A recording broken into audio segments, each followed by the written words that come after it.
Hello, everyone. What is the average salary of a cleaner in Guyana? The estimated average annual gross salary is 5,200 US dollars, or roughly 433 US dollars each month.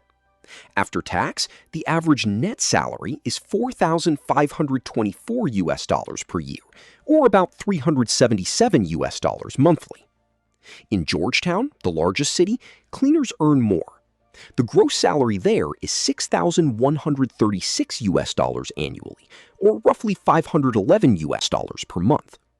The net salary is 5,336 US dollars per year, or about 445 US dollars monthly.